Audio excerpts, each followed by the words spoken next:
Let's go. You're about to experience the evolution of action motorsports coverage. The motorsports you care about. Cutting edge, high impact, no filler. This is the Down and Dirty Show, fueled by Speed Energy Drink. And here is the man bringing it all to you, Jimmy Beaver. Good morning and welcome to the Down and Dirty Radio Show, fueled by Speed Energy Drink, lit up by Rigid Industries, and schooled by Dirtfish Rally School. I'm your host, Jim Beaver. And, man, it was not really a great weekend of racing. I got to say, we didn't have a lot going on this past weekend. Obviously, we had the Arizona Extreme Rally happening up there in Kingman, Arizona. Had some World Rally Championship and some Formula D going on. But on the off-road side of things, not a lot happening, but leads us into this next weekend. And we've got just about every major series firing on all 8 cylinders. Should be pretty wild with Stadium Super Trucks, Lucas Oil. Man, it's going to be wild. We got Red Bull Global Rallycross. I'm just looking down the list. That World Rallycross Championship. So this next weekend we are going to have plenty to cover, but we got a star-studded lineup of guests today. First off, calling in here in just a minute is going to be my Rigid Industries teammate, Kyle LeDuc, who flat dominated at Crandon. So we're going to catch up with Kyle on going back to Crandon, as well as he's the current points leader in Pro 4 in the Lucas Oil Off-Road Series. So we're going to talk with Kyle. Then we're going to have Joe Duncan from the Terracross Championship. He's going to be calling in. They just got done with their major event in Heydays at Minnesota. Rolling into this weekend, they've got the finale at Charlotte Motor Speedway, tying in with the Charlotte Auto Fair. And I got to tell you, it's like 100,000 people that show up for the auto fair there, and they're plunking Terracross right down in the middle of it all. So it should be an amazing event. They've had quite some guests that showed up to run there at Heyday, so we'll catch up with Joe about that. And then second half of our show, finally, Seth Enslow, the guy, the interview you've wanted. We missed him the last time, but I've got this thing in the bank. It's going to air today, and I got to tell you, it's just 20 minutes of pure gold with Seth Enslow. I mean, this guy is an absolute legend. You want to talk about one of the godfathers of freestyle motocross, Seth is definitely that guy. He kind of branched off more into the distance jumping instead of the freestyle side of things. But as far as free riding goes, if you were into dirt bikes in the mid to late 90s and early 2000s, Seth Enslow was the guy. You were definitely a fan of his, and we're talking one of the OG Metal Militia guys. I mean, one of the very first guys, along with Brian Deegan, to be part of the Metal Militia. So, going to be great catching up with Seth, and then part 2 of our interview with the El Martillo Dakar Rally Team. We aired part 1 2 weeks ago, part 2 airing today. And, last time we caught up with the owner of the team. This time we're catching up with one of the drivers and navigators, kind of really gives you guys a feel for what happens in the Dakar Rally, because it's so different than, us, off-road guys and rally racers here in the States. We watch Dakar. We're all fans of it, but it's just another level. So going to be great catching up with those guys. Formula Drift, Texas, man, talk about a battle. It's winding down that series championship. Chris Forsberg has been dominant all year up there atop the box, but I got to tell you, he had quite the fight on his hands in Texas. So we're going to get into to some Formula Drift, and we've got a ton of news and notes this week. Lots of news breaking. We're going to talk a little Travis Pastrana. Give you a little preview of BJ Baldwin's new video Recoil 2 dropping tomorrow. So lots and lots to talk about. And don't forget, we've always got that Dirtfish Rally Report. Obviously, last week, those of you tuned in, we had that big Dirtfish Rally show when I went up there to Washington. Spent some time at Dirtfish, got to know some of the personalities and people around Dirtfish. But as always, Dirtfish Rally Report, that's on tap for today. Later today, we're going to be talking some World Rallycross in there, some WRC, some Extreme Short Course Rally, and probably some GRC. They dropped their track map for Los Angeles, and that coming up this weekend, and looks pretty exciting, man.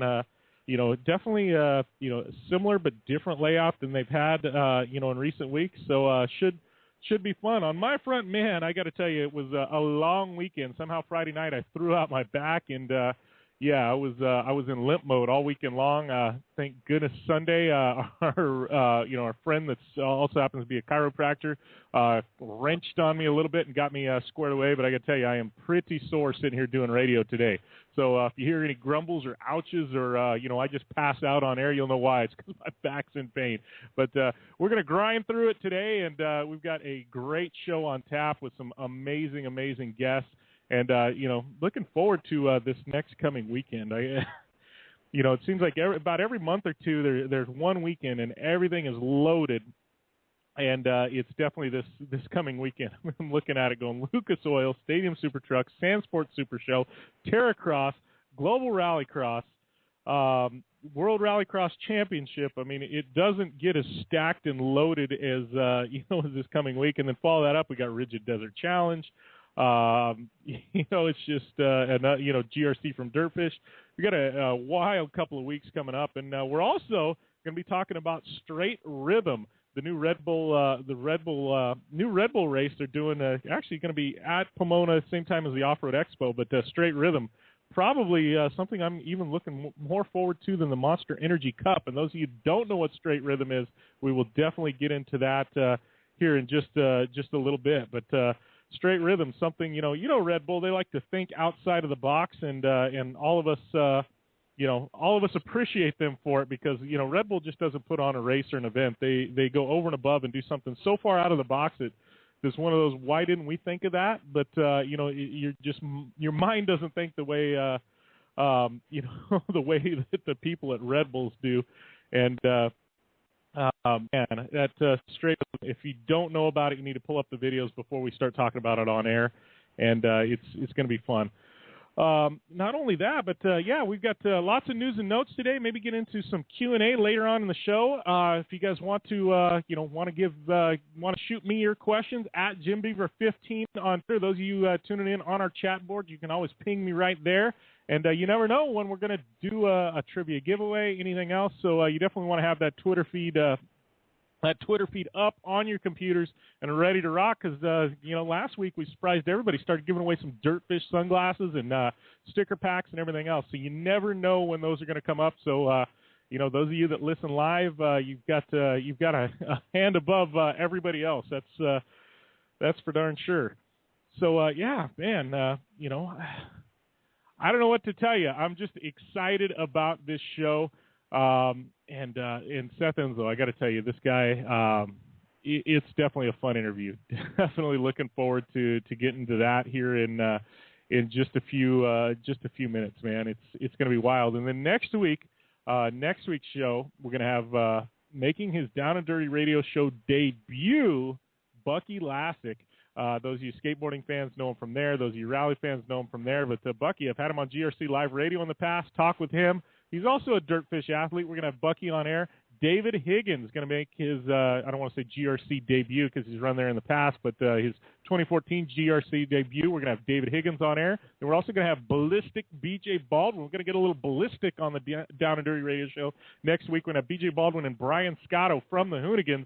They're going to be talking Recoil 2 and how they shut down the entire city of Ensenada to film Recoil 2.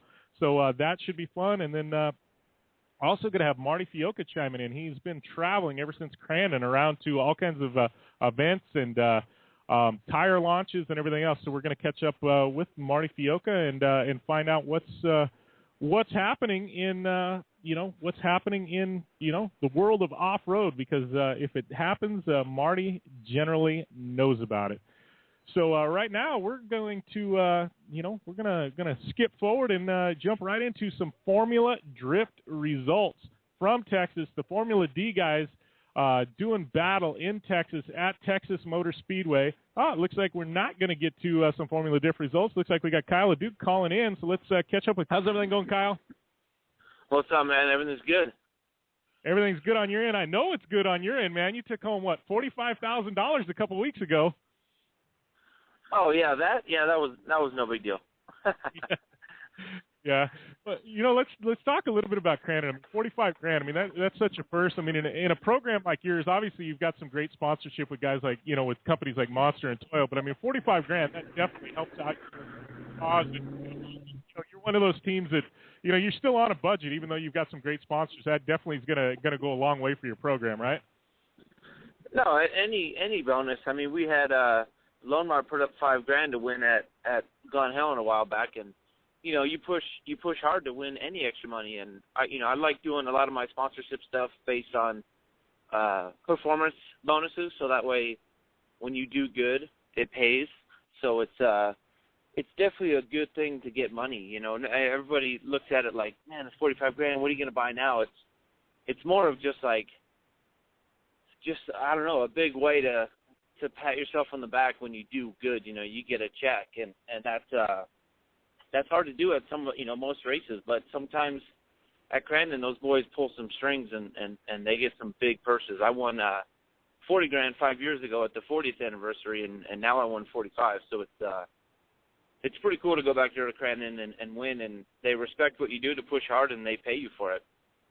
Yeah, well, and Crandon, it's not only you, but I mean, I know talking with your dad, I was talking to him at Vegas Torino, and and Crandon has just been you think of the LeDuc name, and I mean, Crandon has just been a big part of your family heritage for a long, long time. I know, you talk with your dad, and Crandon's just a special place to him, and I know, you and Todd are the same way.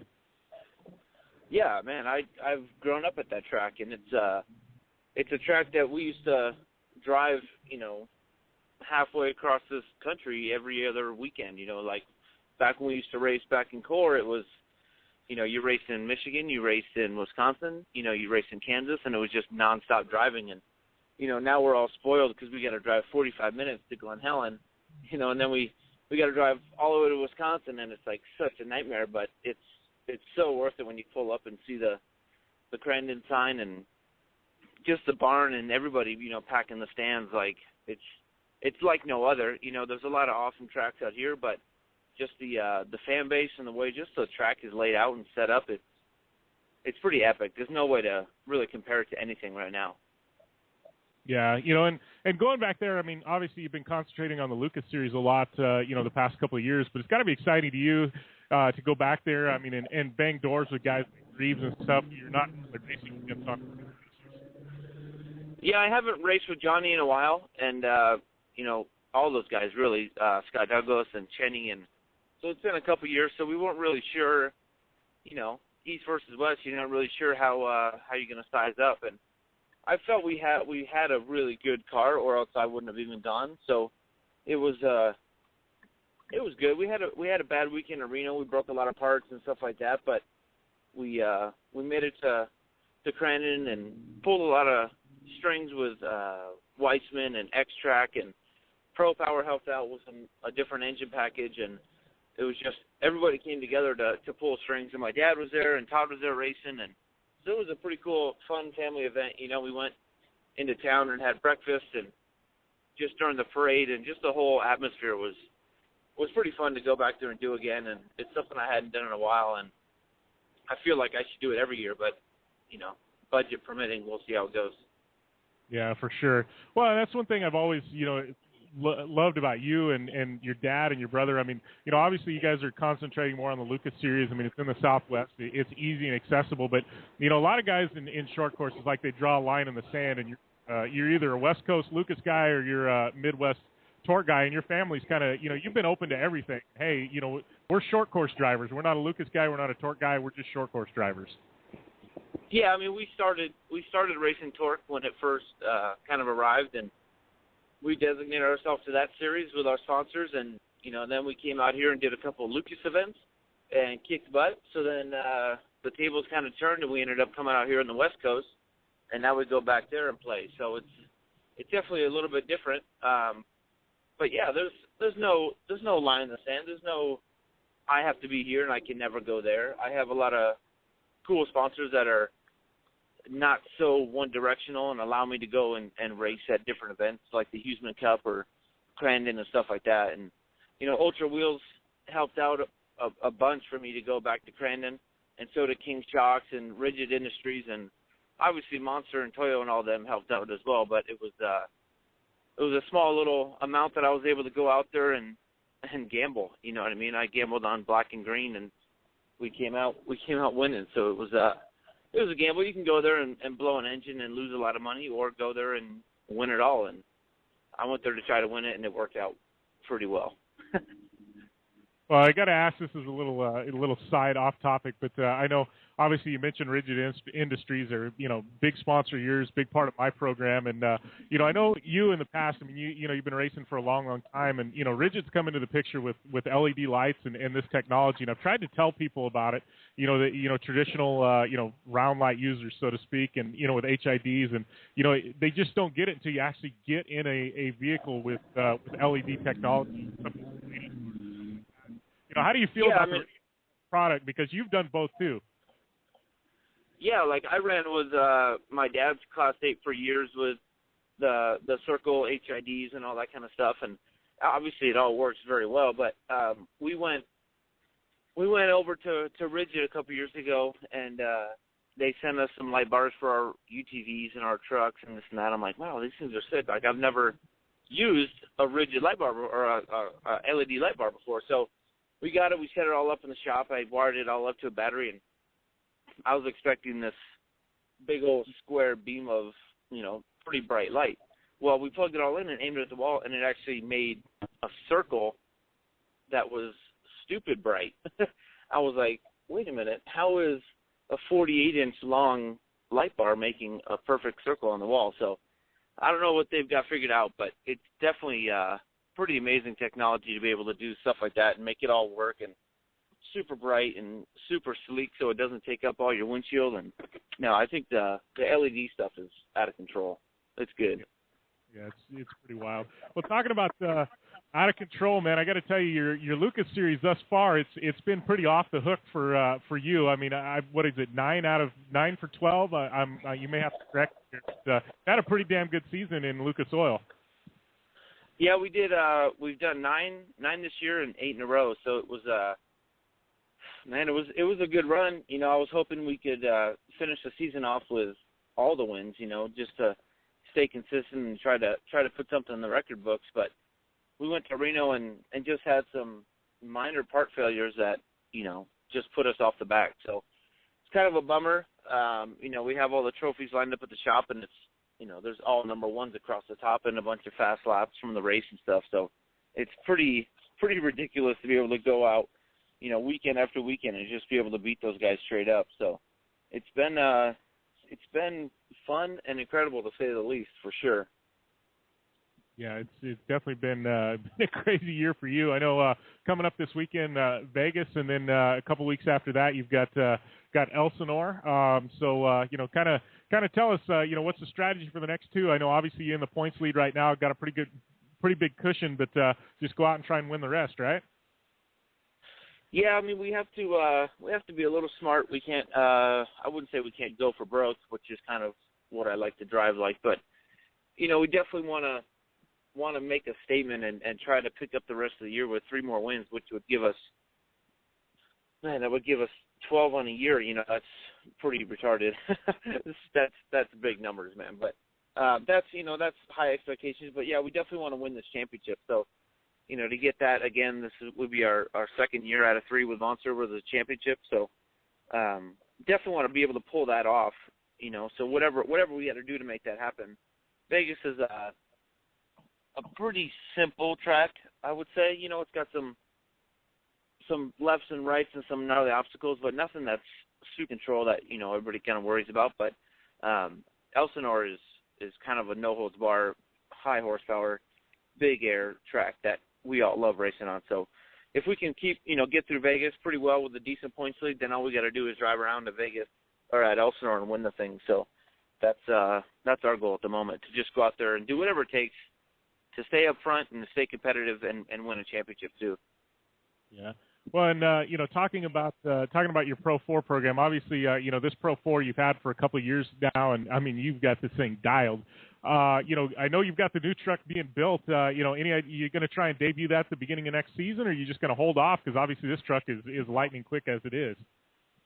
Yeah, no, this truck is definitely, like you said, it's definitely dialed. It's just an older car, and there's older technology, the older components, and the more I cut it apart and change the drivetrain or change the A-arms or redo the cooling, I've done that 5 years in a row now, so I was just kind of sick of it and just ready to start building a new one because I love building race cars. So I started building it, and now it's basically almost done. It's a rolling chassis, and we'll have it done probably a month after the end of the season, and that way we can drive it all winter and put a ton of test time in it.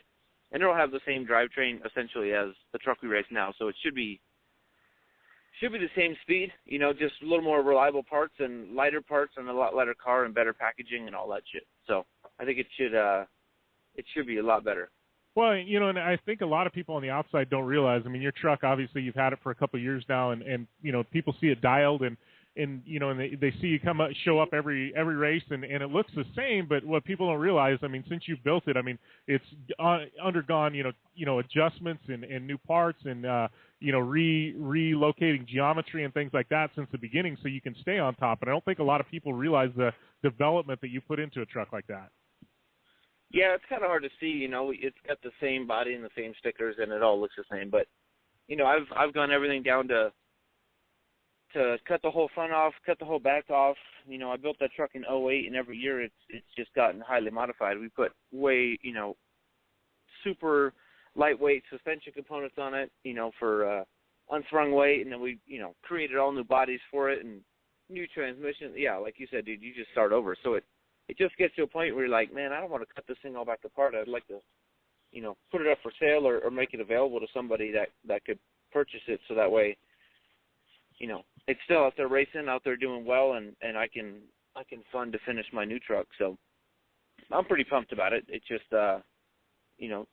figuring out what's next with it, whether we go do some short desert races with it and see how a 900 horsepower four-wheel drive short course truck does, that like a Laughlin type thing. And there'd be a couple ways for me to be able to go out and drive it and see what, see if the desert likes a four-wheel drive style truck. And I don't know. Who knows, dude? I don't ever want to make it just sit here, so it's always for sale or we've got a bunch of crazy ideas that we want to do with it. Yeah, well, speaking of a Laughlin type, short course race, Blue Water Desert Challenge on tap here in a couple of weeks. You showed up last year with your dad in the trophy truck, qualified on the pole.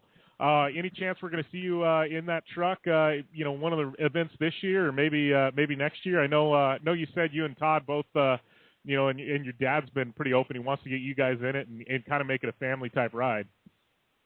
Yeah, me and my dad will definitely be racing the Blue Water Challenge again this year. So we're after we get back from Vegas, we're going to gear up and bring that truck down to my shop so I can crawl around it and prep it a little bit so I can get to learn it a little bit better so I know what I'm driving. And we're going to go out there and go for broke again. Toyo's going to give us some good tires to go out there and try to qualify first again. And yeah, I want to go back there and win it. We were able to qualify first, which is always fun, but if you don't win, it doesn't really matter. So it was fun to run up front with my dad and just race a trophy truck. That's really the first time I've ever pushed hard in a trophy truck. So it was good to go and have a good time with my dad and stuff. But now I think we're a little bit more in race mode now. So I think we want to go back there and try and win it. So that'll be fun here in a couple of weeks to go do that. Yeah. For sure. Got to ask you, as a dad to a dad, I know Reedy, obviously he's going to all the races with you. Has he got bit by the off-road truck bug yet? Yeah, the one word he says all day long, every day, every night is truck. So it's whether it's a car or a truck, it's all about trucks. And he watches the races on TV now as much as he does when he's at the track, but he watches them on Crash. He knows it's crashing, and it's kind of weird to see that look in his eye to where he's like, oh no, like there's a crash. Like, I don't know. It's pretty cool. It's definitely a weird but cool feeling to know that he's actually starting to learn stuff and pay attention and watch cars crash and know what's good and wrong. But to have him on the podium and stuff is pretty cool. And, he does a bunch of weird stuff when we're at the track, looking around at the people, and he's not really sure, but he's all, shy about it and having a blast. So it's cool to have him at the races. It was a tough run. We brought him all the way back to Crandon, set him inside of a toter home, a crying, fussy baby for 2 days in a motorhome. It was tough. Amber helped out. She did everything to help us get back there, and it was well worth it. It's well worth having him at the track as much as I love being at the track with my dad. So it'll be a good time here the rest of the year. Over the winter, maybe do some some little razor rides with him and get him in the car, and just to try to have him active and having fun is what we're all about. Yeah, for sure. Well, I appreciate you taking the time to call in today, buddy, and congrats on the big big win at Crandon, and here's hoping you can hit that dozen mark for the Lucas Series you're planning on. Yeah, that would be pretty amazing, dude. Just for myself, or never mind the record books, it'd just be pretty cool to be able to pull off. So I think everybody knows we had a bad weekend in Reno, and we've got a truck that's obviously fast, so we went and took care of business in Crandon. So hopefully they're ready for us to go smoke them again in Vegas and try to finish the season off good. That's all I really care about, man. Right now it's just race, win, finish, get this championship, and then work on this new truck for 2015. Awesome. Well, appreciate you taking the time to call in, buddy, and we'll see you here in, I guess, a couple of weeks in Park at the Blue Water Desert Challenge. Oh, yeah, buddy. I'll be there. Thanks again for having me on, dude. All right, Kyle. All right. See you later. See ya. All right, that was Kyle LeDuc, my Rigid Industries Torch Team teammate, but your current Lucas Oil points leader in Pro 4, absolute dominance this year. It's the easiest way to put it. And also going back to Crandon, winning the World Championship ring, and then turn around taking home that Cup win for $45,000 that pits the Pro 2s versus the Pro 4s. So to say it has been a good year for Kyle LeDuc would be an understatement. And I've predicted all along. You talk about.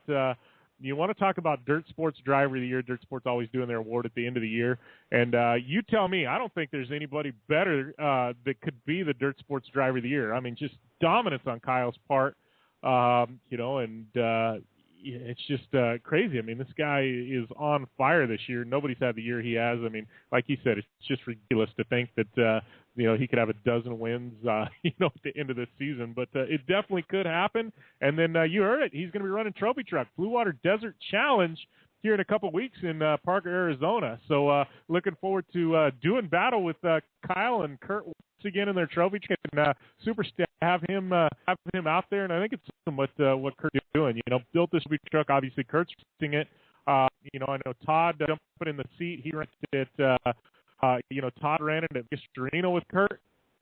Kyle turned around and he'll be running it at Water Desert Challenge with Kurt. So definitely a family affair, and just a great family involved in off-road racing and off-road motorsports. So here's to Kyle.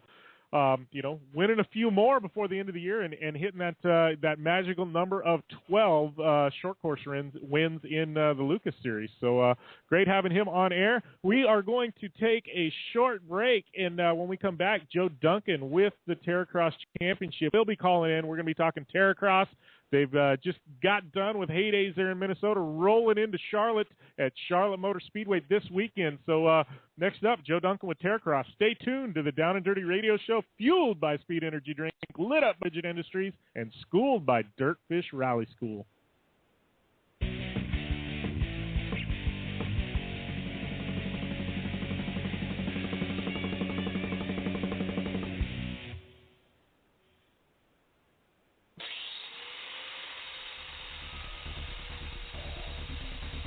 Rigid Industries is the original and #1 LED light bar manufacturer in the world.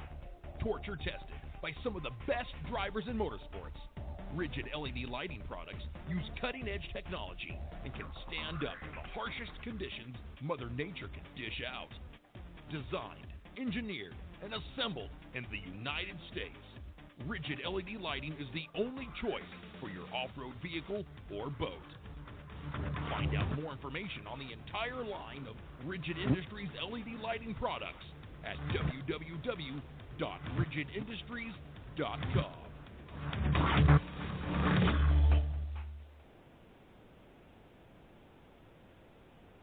Dirtfish Rally School is the premier rally driving school on the West Coast, located in Snoqualmie, Washington. If you're looking for a ton of fun with world-class driving instructors honing your skills, Dirtfish is the place for you. Dirtfish has 315 acres of playground with mixed surfaces for your driving experience. You can spend anywhere from 2 hours to 3 intense days of instruction refining your driving and racing skills. Whether you are looking for credits towards your Rally America license honing your racing skills, or just having a fun time, Dirtfish is your school. Your classroom is behind wheel of a 300 horsepower rally-prepped Subaru STI. These cars have protective cages, suspension modifications, and are built for one purpose, to push you to your limit. By the end of your time at Dirtfish, you will have the confidence to rally with the best. Whether you're looking for a thrilling first-time rally experience or to increase your knowledge and time in the driver's seat, Dirtfish has a driving experience to suit your needs. For any information on their classes, corporate events, or their facility, check them out on the web at www.dirtfish.com or on Facebook, Twitter, and Instagram at Dirtfish Rally.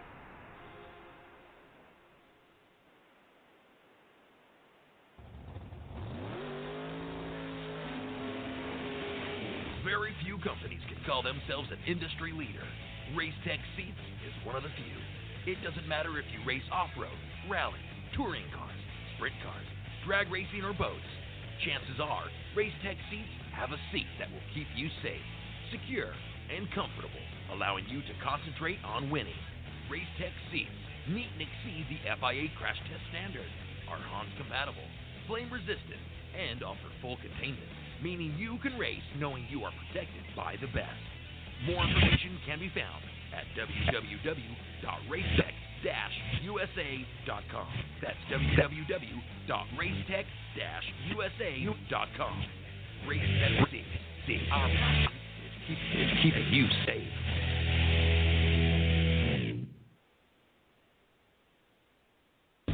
Come to the island and rip it up this summer. Wakeboard Island. It's a skate park on water at Blue Water Resort and Casino.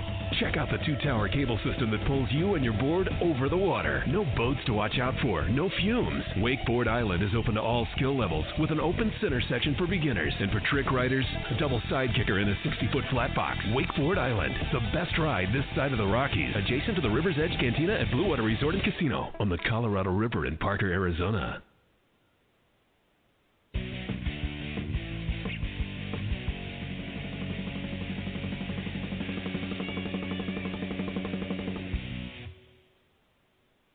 Welcome back to the Down and Dirty Radio Show, fueled by Speed Energy Drink, lit up by Rigid Industries, and schooled by Dirtfish Rally School. I'm your host, Jim Beaver. Just got done with your 2014 World Champ in Pro 4, Kyle LeDuc, part of the Rigid Nation, my torture team teammate. But yeah, great to have Kyle on, and I know we had him at the beginning of the year, just when he was starting to get rolling in the Lucas Oil Series, and had I think 2 wins under his belt or 1 win.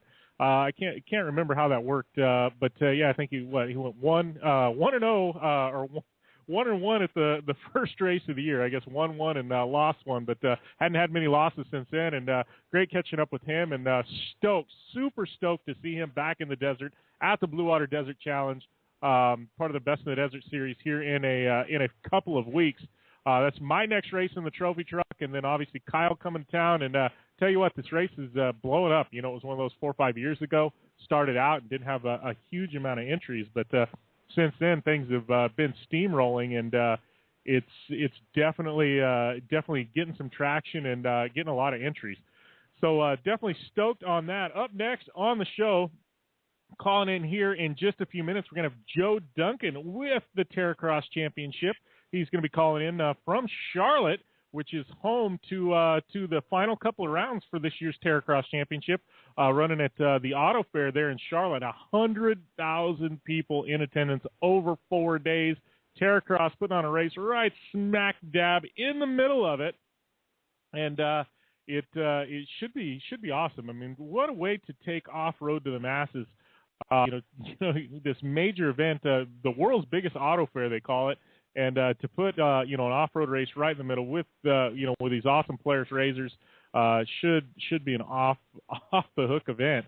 And then don't forget, later on in the show, after this next break, kicking off hour number 2, we're gonna have Seth Enslow, and then follow it up with the El Martillo Dakar team. But right now, looks like we've got my buddy Joe Duncan from the Terracross Championship calling in. And he is Charlotte, North Carolina. How's everything going, Joe? Hey, Jim. How you doing, buddy? We got some equipment moving out here in Charlotte. I was going to say, talking with you last week and stuff like that, obviously Charlotte, Charlotte and motorsports, I mean, they just go hand in hand, obviously. But I was looking at this auto fair that the Terracross Championship's running in. It's the world's largest auto fair, 100,000 people in attendance over 4 days. That's just crazy. Yeah, it's insane. It's absolutely insane with how many people that come rolling through out here. They've got a swap meet. They've got hundreds and hundreds and hundreds of vendors. They've got it all here, and we're fortunate enough to be a big part of it. And our racetrack is right alongside the auto fair, and we got parking on one side, and we've got the swap meet on the other side, and pretty much everyone comes to the auto fair has to walk right by Terracross. Yeah, I think it's and talking about the series as a whole. Obviously, you're bringing Terracross to the auto fair. A couple of weeks ago, you had Terracross at Heydays, which is a major event in Minnesota, for the power sports community. And then, kicking things off earlier this year, you had it there, I believe, at the San Diego Fair, correct? I mean, it's you're basically bringing UTV racing to the masses. Yeah, that's kind of the business model of Terracross. I mean, there's a lot of great UTV racing circuits out there that do an awesome job, and guys get to go race. But when it's all said and done, the spectator numbers, the television, the high exposure, isn't there for the UTV guys. Either they're a third or fourth or a fifth, show to some of these places, and they're in the background, or, just the numbers aren't there. So what our goal is, and why we've teamed up with Polaris and Mystic Lubricants and our other great partners, is to bring UTV racing to the masses. A lot of people here at the auto fair probably either never seen a real UTV, especially a race, and to get them excited about it, get them to see what UTVs can do nowadays versus what they probably think of the old UTVs that are just utility ones, that to be able to see what the now side-by-sides can race, it's going to open up some eyes and probably, hopefully turn some of those things into sales, for our industry. And that's the goal behind Terracross is to go to events that already exist. They already have huge population bases at them, and then show the masses what these amazing vehicles can do. Yeah, well, and that's the thing. I know when things first started out, I mean, with the UTVs, I mean, we'll mention the Yamaha Rhino, and to get those to be any fun, you had to drop $10,000 into one. These Polaris Racer 1000s that are racing in Terracross, I mean, they are literally minus a few safety upgrades straight off the showroom floor. Yeah, that's again one of the benefits to what we do is with Polaris coming out with the Razor XP 1000, already almost race ready, other than a few safety items, and of course we need bumpers because there's a little rubbing in our racing here at Terracross. So some bumpers are coming handy, but yeah, basically off the showroom floor, and we go right to the racetrack with them. Other than put on some GVC tires, some Walker Evans V-Lock rims, and some Pro Armor harnesses and some Pro Armor gear on there. These things are ready to rock and roll, and that's what we want to show the masses is that they can go out and for in that $20,000 range, you have a $40,000-$50,000 race vehicle from a few years back, and show these people what they have to offer. And like you're saying before, we're at the hub of motorsports. When you talk about Charlotte Motor Speedway, every type of motorsport comes here. We came here with Rallycross. They've got an amazing dirt track. The NHRA unfortunately got rained out yesterday afternoon, but we were here for the first part of that yesterday. And they have a great drag strip, the only 4-lane out here, and of course their NASCAR track and all their smaller races that go with inside that. So it is truly the hub of motorsports, and the home of SMI, and all of their racetracks is based right here. And that's why we picked this place, and that's why we picked, one of their big events to go along with is that we have that motorsports enthusiasm, we have that motorsports mentality, and we have the mass, 100,000+ people, and it's everybody from multi-millionaires to the guy that has a street rod that he spent his entire life saving for. So it's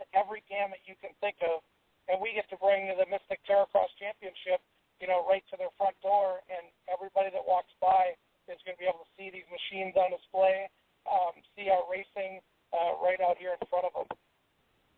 Well, and I know the series, still, only a couple of years old, but you guys have already got some huge interest. I mean, you look at the roster of guys, obviously Jeremy McGrath competing, R.J. Anderson, Chad Ragland. Not to mention, it's just a ton of people. But, going to heydays, you even brought in, Jason Ellis was racing, Levi Lavallee. It's bringing in a ton of crossover athletes, chomping at the bit to get into these racers. Yeah, and they want to come and race it for the simplicity of Terracross. They fly in, they race, they fly out. There isn't all the auxiliary costs, and more importantly, the logistics for them. We truck all the machines to the race. We have absolute incredible engineers / mechanics from Polaris that are on hand, to take care of the machines, so they know that they're properly set up, really ready to go, and it takes the hassle out of racing for them. And by bringing those big names to Terracross, that's what's getting all this attention for our general consumers to go out and buy UTVs. No matter what brand, make, or model, it's good for our industry. It's good for the sport to have these people all excited about side-by-sides and UTVs and getting more and more people involved. And these big names are a big push for that. And, there's no big purses out here. They're not coming for the money, and they're sure not coming, for my good looks. They're coming because they want to have fun, and they know that they're going to have a good time here. The camaraderie is great. All these guys talking and working together. A lot of these guys, RJ, Chad Ragland, they all jump in and help the other guys out, too, with the machines and make sure that, if something does happen, they're right there to help out. So it's a little different atmosphere than your standard race circuit. Don't get me wrong. They get on the racetrack and the helmets are on. It's everybody's out for first place. But off the racetrack, everybody's working together. Everybody's helping each other and having a good time. And again, being at these big other events, there's all kinds of things going on. Walker Evans had a big display at Heydays, and people are over there, and Fox Shocks had their big party at Heydays, and a lot of the guys were able to go to that, plus the huge atmosphere there. There's a lot of other things to do. It's just not racing from 8 a.m. to 10 p.m. at night like everybody's used to. It's more of a show atmosphere, and of course it's made for television, as you can see all of our shows on CBS Sports Network. We have a great production company, Echo Entertainment, that produces amazing shows for us. And we have a great TV product, incredible TV talent that put on one heck of a show and really make us look good. Yeah, for sure. Well, talking about Charlotte, what can we expect out of this event in Charlotte? Obviously, the courses you had laid out in San Diego and and at Heydays have been pretty off the hook. You got anything special in store for the fans here at Charlotte? Yeah, we're actually gonna kind of combine a little bit of Heydays and San Diego here. We're gonna have the crossover jump. We're actually in the process of laying that out right now and getting that built to date. And then we've got some really cool. We're actually at what they call the 5th mile, or the go-kart track here at Charlotte, and they have this amazing red clay that you get water on it, and it gets really slippery. And very similar to what we had in San Diego, where the cement there was, you couldn't get any traction. We're going to have at least one, if not two sections of that. That's going to be this real red clay that they're able to get it all mixed up and no traction, sliding all over the place. And of course, we're going to have our big loader tires. We've got some race car, NASCAR tires that are going to be in the mix here, and we're going to have some of our standard big jumps. We've got two asphalt sections we're going to play in here. So we're kind of a little of everything at this one, and I think the drivers are going to like it. They're going to be able to stretch their legs a little bit at this one. We've got a little bit longer courses, a little bit longer runs, and some wider not so restricted. So hopefully that's going to increase on some passing out here and really make for some entertaining racing for the crowd as well as television. Yep. And speaking of television, I know obviously Heydays is going to air here sometime soon, and following that we'll have the Charlotte rounds. Any idea on TV when it's dropping for the Heydays round? Yeah, you can go to terracrossracing.com or Terracross Championship on Facebook to get the exact times and days. I know that's all that was recently posted up there, and you'll be able to get that information right on those two sites. And then there also is a video dropping tomorrow on Terracross Championship on Facebook as well as Instagram and the rest of social media that's about the Charlotte event, and it's a pretty amazing video from No Style Productions, and it really shows what Terracross is all about, and some of the crazy antics from San Diego and Heydays are in this video. It's pretty good stuff. Of course, ATVRiders.com, UTVUnderground.com, RazorForums.com. Those guys all have Terracross stories, videos, photos up on their sites, and anybody can go check those out at any given time. Yeah, we'll definitely get that video when it drops tomorrow up on my social media and website so the fans can check it out. And anybody wanting to go to the event in Charlotte, some of our East Coast listeners, how do you get tickets? Is it just is it anybody that goes the auto fair can get into Terracross, or is it an additional ticket? How's that working, buddy? It's one ticket for everything. That's one of the cool things about here. Same thing with San Diego and Heydays is that it's not double tickets. We don't charge for Terracross. It's you buy the ticket to the event, and Terracross is part of that event. So when you come to the auto fair here and you buy your ticket to that amazing event, you actually get to be a part of Terracross as well and come right. We have great grandstands right here. We got unbelievable viewing all the way around the track, and some big, huge jumbotron, probably 70 by 120 feet, 130 feet long jumbotron here at Charlotte that we're going to be able to air some Terracross on for all the people down inside the track at the auto fair. So lots of options here. Come on out and check it out if you're in the area. If not, watch for the shows to be released. I believe Heydays comes on not this Sunday, but the following Sunday is the airing of the first Heydays show. All right, and racing this weekend, Friday, Saturday from Charlotte, and any special guest drivers we're going to see out there? I know you hinted at one to me. Is he confirmed? I mean, anybody we're going to see special in a car and maybe a one-off appearance? Yeah, we got a few people that we've been talking to and putting some stuff together. I know we were trying to get you out here, which would have been really cool, but I know next year we're going to get you on board with the machine and be at these events. But Jason Ellis, who had a rough start at Heydays, lost his bags and really had a tough time on Saturday. We got him back. We got him in a ride with RJ, and then he got to go do some laps behind RJ, and then he just had a blast the rest of the day on Sunday. So he called us up, and he wanted to come back, so he'll be here at Charlotte Motor Speedway. And then Jesse Johnson, Jimmy Johnson's brother, is going to be here battling out with the boys. They got a hold of Randy over there at Walker Evans, and he heard about Terracross and said, hey, what does it take? And we worked out a deal with him, and he's going to be out here running, and he's going to be promoting the event here in Charlotte. He's like 25 minutes from the Speedway here, and he's going to have a fun time. And I think his other brother's coming out here to check stuff out as well.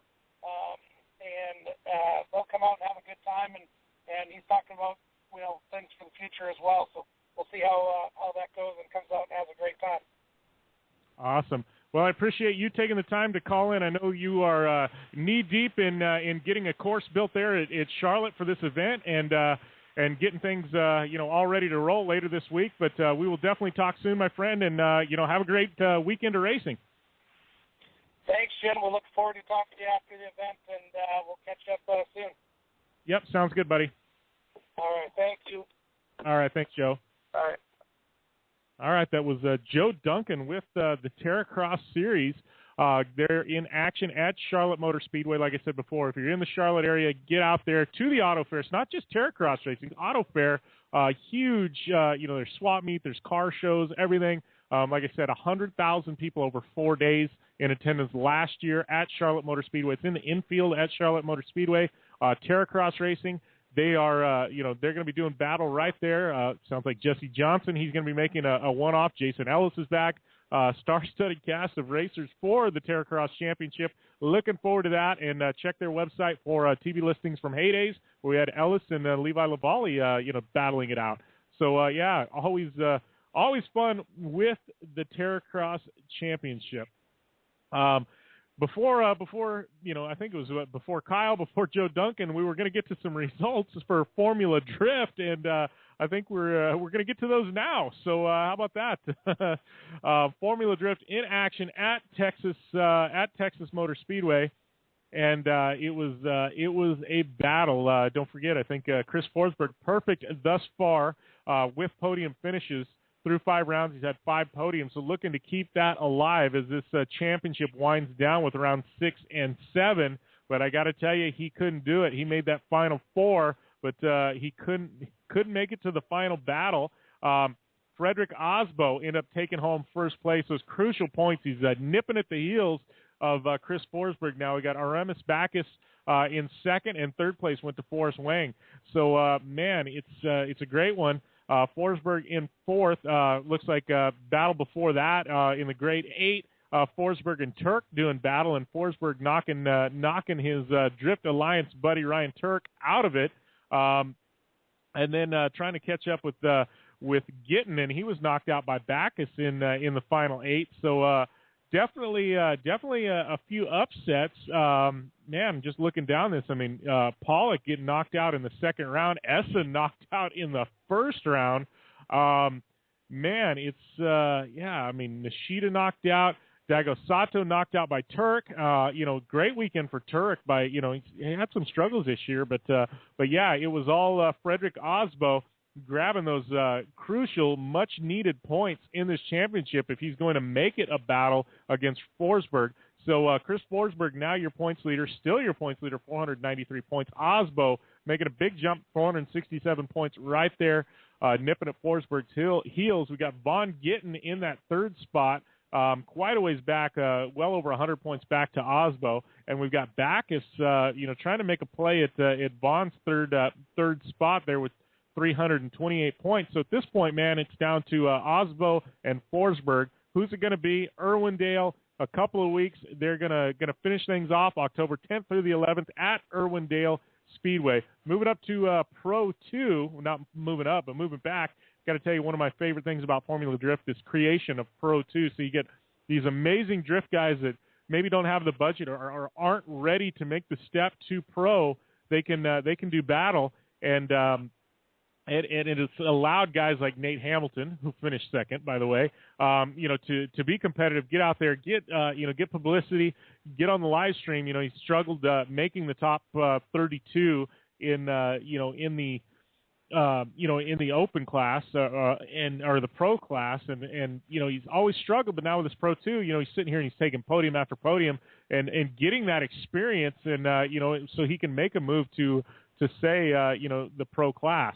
So your results for Pro 2 was Brandon Wicknick taking home the win. Nate Hamilton, the Hoonigan, in second, and then third place went to James Evans, and then Stoneback finishing up in fourth position. So a big shout out to Brandon Wicknick and Nate Hamilton and James Evans for the podium finishes there in Pro 2 at Texas. And looking to see, I definitely think Nate Hamilton, maybe it's time for him to make that move back up to the pro class and compete full time there. But we'll see what happens this off season. Maybe he can get some funding and make that happen. But he's been very successful in Pro 2 thus far, and this season. And I think definitely may be time for him to make that move once again. And great weekend of racing. Like I said, Irwindale Speedway, October 10th and 11th. Same weekend as the Blue Water Desert Challenge. I got to tell you, pulls at my heartstrings. I want to be at Irwindale, but I can't do it because I'm going to be in a trophy truck. And as you know, steering wheel trumps spectating or microphone work any day of the week. So looking forward to that and seeing how things shape up at Irwindale Speedway October 10th and 11th. Tickets available right now, formuladee.com. So if you're in the SoCal area and you're not coming out to the Blue Water Desert Challenge, no excuse not to be at an event. Make your way to Irwindale. It's the House of Drift. It's named the House of Drift. I mean, what more do you need? And we've got this championship battle happening. Chris Forsberg right up there, Osbo at his heels. Can Vaughn hang on to third? You need to be there. Formula Drift, Irwindale, October 10th and 11th. So we are going to take a short break right now. When we come back, it's going to be all Seth Enslow. That's right, the OG Metal Militia guy. Gosh, I mean, he coined the term free ride, one of the first guys to ever be paid to do free riding. Seth Enslow. It's going to be a great interview right after these commercial spots. So stay tuned to the Down and Dirty Radio Show, fueled by Speed Energy Drink, lit up by Rigid Industries, schooled by Dirtfish Rally School.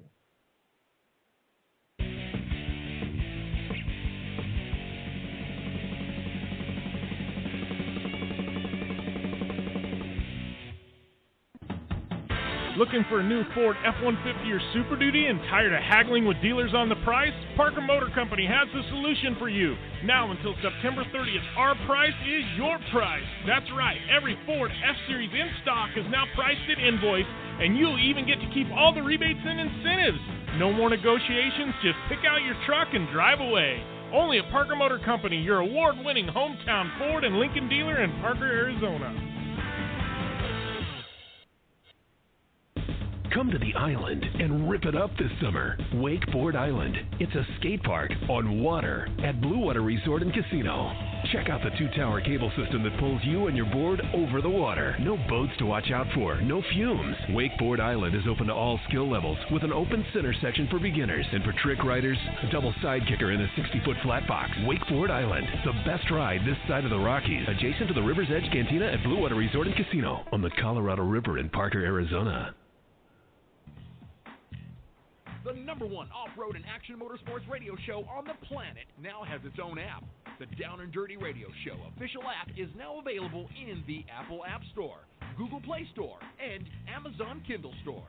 Just search Down and Dirty Radio Show, and you'll have all the latest news, results, and blockbuster interviews from off-road, rally, drifting, supercross, and snowcross at your fingertips.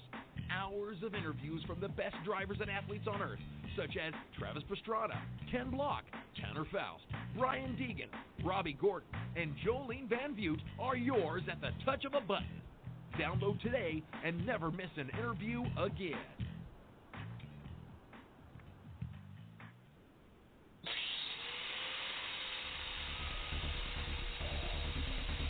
Rigid Industries is the original and #1 LED light bar manufacturer in the world. Torture tested by some of the best drivers in motorsports.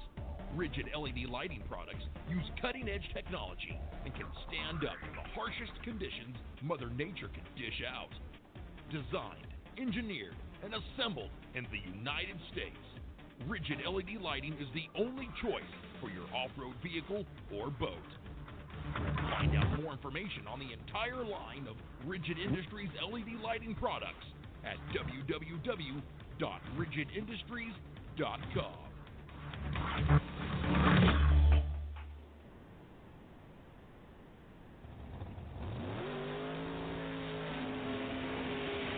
Very few companies can call themselves an industry leader. Racetech Seats is one of the few. It doesn't matter if you race off-road, rally, touring cars, sprint cars, drag racing, or boats. Chances are, Racetech Seats have a seat that will keep you safe, secure, and comfortable, allowing you to concentrate on winning. Racetech Seats meet and exceed the FIA crash test standard, are Hans compatible, flame resistant, and offer full containment, meaning you can race knowing you are protected by the best. More information can be found at www.racetech-usa.com. That's www.racetech-usa.com. Racetech Seats. Our mission is keeping you safe. Dirtfish Rally School is the premier rally driving school on the West Coast, located in Snoqualmie, Washington. If you are looking for a ton of fun with world-class driving instructors honing your skills, Dirtfish is the place for you. Dirtfish has 315 acres of playground with mixed surfaces for your driving experience. You can spend anywhere from 2 hours to 3 intense days of instruction refining your driving and racing skills. Whether you are looking for credits towards your Rally America license, honing your racing skills, or just having a fun time, Dirtfish is your school. Your classroom is behind wheels of a 300 horsepower rally-prepped Subaru STI. These cars have protective cages, suspension modifications, and are built for one purpose, to push you to your limit. By the end of your time at Dirtfish, you will have the confidence to rally with the best. Whether you're looking for a thrilling first-time rally experience or to increase your knowledge and time in the driver's seat, Dirtfish has a driving experience to suit your needs. For any information on their classes, corporate events, or their facility, check them out on the web at www.dirtfish.com or on Facebook, Twitter, and Instagram at Dirtfish Rally.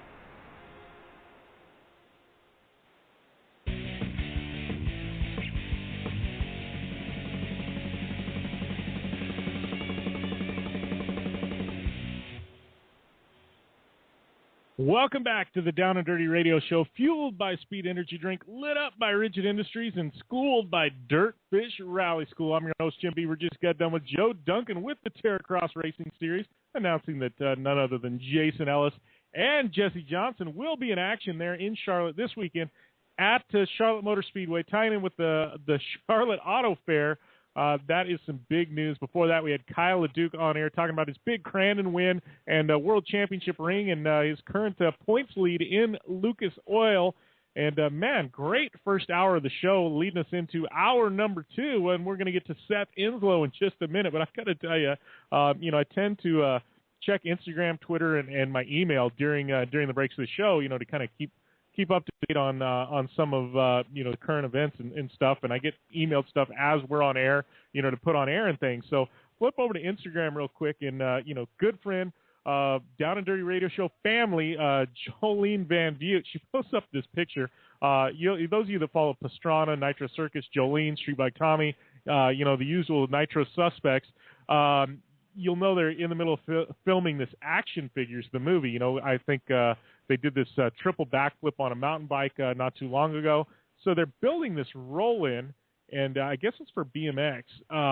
But it's just, I'm looking at this going, it's insane. I mean, you look at these ones they use for X Games for Big Air, and this trumps that. It's just, I have no idea what this thing is going to look like when they're done, but you need to skip over to Jolene Van Butte's Instagram, or I'm sure it's on her Twitter and Facebook by now. Also, check this out, but it's just absolutely insane. So I'm definitely a fan of Nitro Circus, and I'm looking forward to this Action Figures, the movie. Anything Travis Pastrana stamps his name, I know it's going to be wild, and his name is stamped all over this Action Figures movie. So definitely something you want to keep your sights on for when this thing drops, because it's going to be off the hook, guaranteed. But right now, I know you guys have been holding out for OG Metal Malicious member Seth Enslow. I know we were supposed to have him on air a couple of weeks ago, and he was actually welding on a Harley and missed the call-in. So right now, he called me to apologize. We recorded an interview that day, and we're airing it now for you guys. And this is definitely one that I'm excited for. Hopefully you guys enjoy this. All right, we're here with Seth Enslow. How's everything going, Seth? Hey, pretty good, man. Just enjoying the summer. Yeah, well, let's talk about this past weekend, because I know, you went out, you got a Ranger pre-runner. You went out and had a little fun at Glen Helen, it sounds like.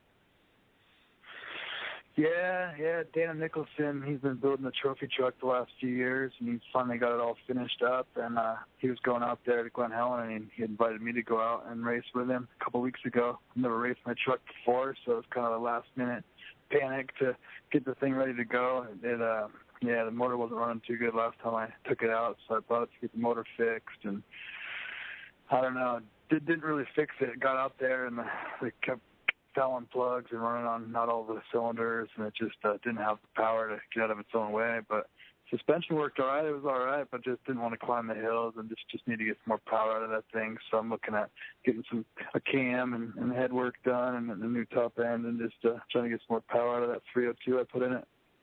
Yeah, well, talking about Dane, I know he spent some time in a trophy truck in the past. I mean, any chance he's going to let you wheel that thing? Possibly. Yeah, he let this one kid that his family helped him build it. They do fuel off-road wheels, and he let him take it for his drive on Sunday. Dana won his race on Saturday, he said, and on Sunday he let his buddy take it for a spin. But no, I'd like to get my Ranger running good so I can mob that thing. Yeah, it sits around my house so much for months at a time that just gets old gas, and the injectors are probably clogged. It just needs to be ran more often and just gone through and get some more power out of it. Yeah. Well, and aside from going out and playing with your Ranger at Glen Helen this weekend, I mean, most people know you from Crusty Demons, Metal Militia, a lot of your jumps. I mean, what have you been up to lately? I still spend a lot of time in Australia. I go there every few months, and nowadays there's no more Crusty shows. We used to do live Crusty Demons shows over there for years, every year, but yeah, that's all done now. They do Nitro Circus over there, so there's no more Crusty shows, but I still have a big fan base in Australia, so I keep going back there and do ride days, give people a chance to come and ride on the track with me and Bubba. And then we do like a little spoken word tour where we kind of just tell stories about the years of filming the Crusty movies and talk about some of the big crashes and big jumps and just kind of go behind the scenes and play a bit of music for the people, a couple songs I wrote on an acoustic guitar. And then, I do a bit of tattooing for some fans and, just kind of get around and I give back to the fans that have supported us so big the last, 15 years. Well, and I know, you mentioned the Nitro Circus, but I know, you guys were there with the Crusty shows, a long time before that. And it just seems like, Australia, they just take to what you guys are doing. So, I don't want to say so much more than the United States, but, I mean, you got a passionate following down there. Yeah, per capita, I mean, pretty much everybody has heard of Crusty Demons in Australia. It's a pretty big landmass down there, but they've only got the population that Southern California has. So there's only about 24.5 million people there. But per capita, I'd say at least 90% of the people have heard of Crusty or been to a Crusty show. Yeah, for sure. That's it's pretty crazy. Aside from that, I mean, you're on your bike still quite a bit, day in, day out. I know you said you do some ride days down there. You still riding quite a bit? Yeah, I haven't ridden much this summer. I rode back in May until the 15th of May. I went back to Australia till the end of June. So since I got back in June, I haven't ridden. It's just been too hot. Just been enjoying summer. But heading back over there 1st of October, do a few ride days with Bubba, and then we're going to New Zealand this trip and spend a couple weeks in New Zealand to do some riding there. And then when I get back, it'll be riding season here. So get back on the dirt bikes and do some laps at Milestone and Star West and hit the hills when it rains and, try to get back on the bike a little bit. Yeah, well, let's talk a little bit about, free ride in general and how it's progressed and FMX, because I know, back in the 90s, I mean, you were one of the first guys to make a living at, basically riding a motorcycle without racing. And, you kind of the originator of the whole free ride movement, you and a few others. I mean, how were things back then and compare it to nowadays and how far the progression's gone?